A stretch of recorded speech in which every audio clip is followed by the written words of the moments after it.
Her parents cruelly abandoned her, but a passerby took her home. Little did they know that this act would uncover two secrets hidden for over a decade. That day, I went to pick up my nephew from school at the village entrance. Just as I reached the market, I saw a young girl huddled at the base of a haystack, her face purple with cold, clutching a tattered cloth bag, crumbs falling from a cold steamed bun. Villagers passing by avoided her, saying she was an unwanted bastard.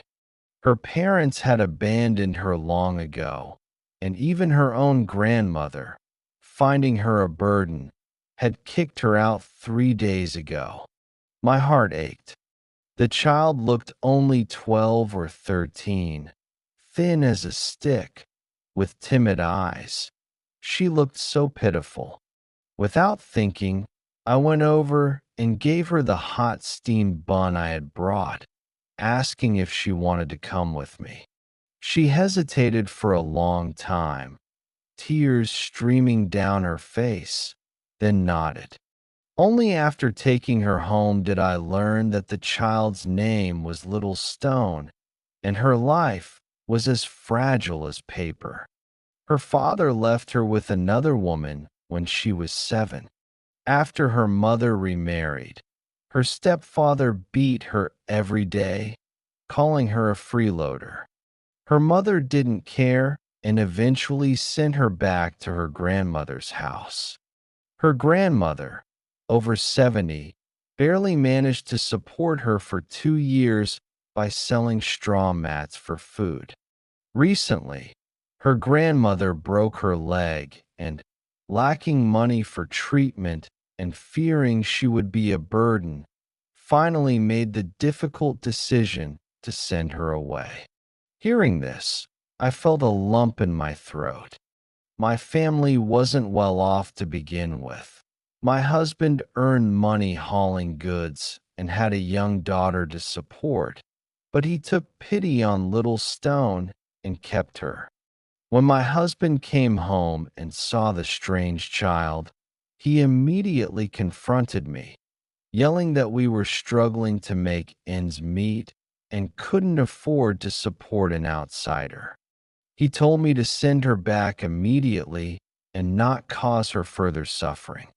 I argued with him, saying the child had nowhere to go and sending her back would only lead to her death.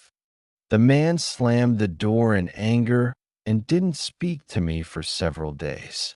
Little Stone saw this and got up before dawn every day to fetch water, chop wood, feed the pigs, and take care of all the housework. She would only eat a small half bowl of food and never dared to pick up any more, for fear that the man would drive her away. Half a month later, a strange man suddenly appeared in the village, driving a car to my house. He said he wanted to take Xiao Shirtu away and pulled out a wad of cash, saying it was to thank me for taking him in. I was stunned on the spot, thinking he was Xiao Shitu's biological father. I was furious and pointed at him, yelling, "You abandoned your wife and child back then, and now that the kid's out there, you want to take advantage? No way." But the man waved his hands repeatedly, saying he wasn't the biological father. He said he was a co-worker who worked with Xiao Shita's father back then. He explained that Xiao Shita's father hadn't run off with another woman. He had died in an accident at the construction site. The contractor, afraid of losing money, secretly buried the body and spread rumors that he had run away. Xiao Shita's mother remarried out of desperation. Her in-laws pressured her every day, and she couldn't afford to raise the child, so she wanted to find a good family. But her stepfather was too heartless, and she had no choice. Over the years, she had secretly asked around for news of the child, but unfortunately, she hadn't found him. I was stunned after hearing this. It turned out that everyone had misunderstood Xiao Shida's parents all these years. The man even said that Xiao Shida's grandmother hadn't been heartless enough to kick him out. Knowing she was dying and fearing the child would be left without care after her passing, she deliberately drove him away, hoping he would find a kind family to take him in.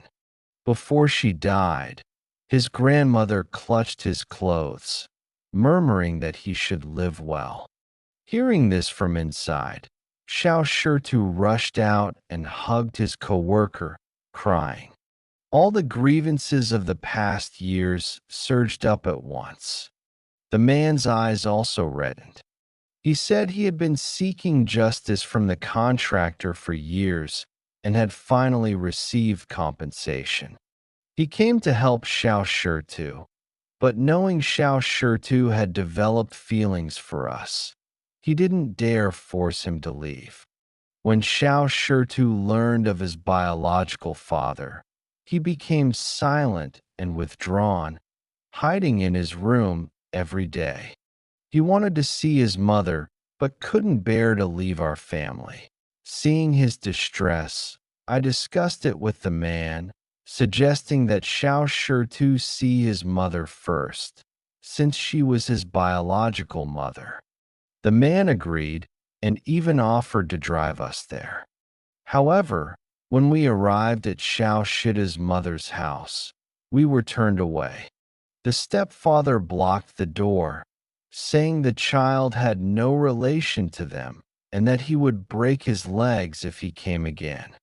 Xiao Shida's mother, crying through the door but too afraid to come out, little Stone, heartbroken, tugged at me and said, "Let's go home. This isn't my home." On the way home, Little Stone suddenly pulled an old rag doll from his tattered bag. It was made by his grandmother. Inside the doll was a note and a savings book.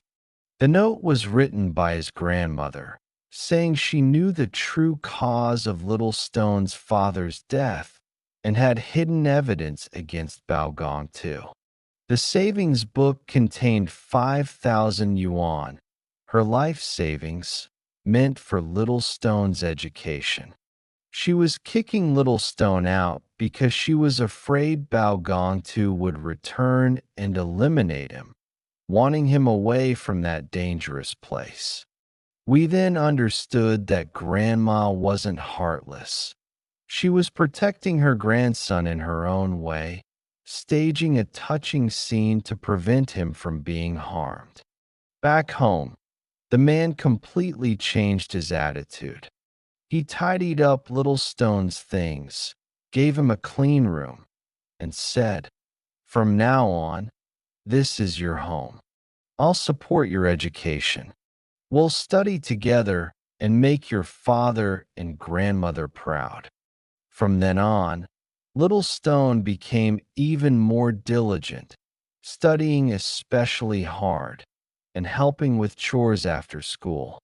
She treated my husband and me better than her own daughter, always saving the best food for us first. Our family became more and more lively because of her arrival. A few years later, Xiao Shirtu was admitted to the county's top high school and then went on to university. After graduation, he found a good job and used his first earnings to buy my husband and me new clothes. He even brought us to the city to enjoy a better life. He also found his biological mother, who later divorced her stepfather and was struggling financially. Xiao Shirtu didn't hold a grudge and often visited her and gave her living expenses, saying that she was, after all, his mother who gave him life. The wild child who was once despised by the whole village has now become the most filial child.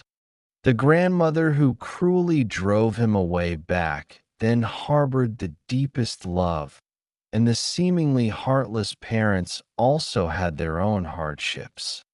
People are all made of flesh and blood. There are a few heartless parents, but many kind strangers. A kindness can warm a child's entire life, and a forgiving act can bring a lifetime of blessings. May every child who has suffered hardship meet a kind-hearted person, and may every act of kindness be treated gently by time.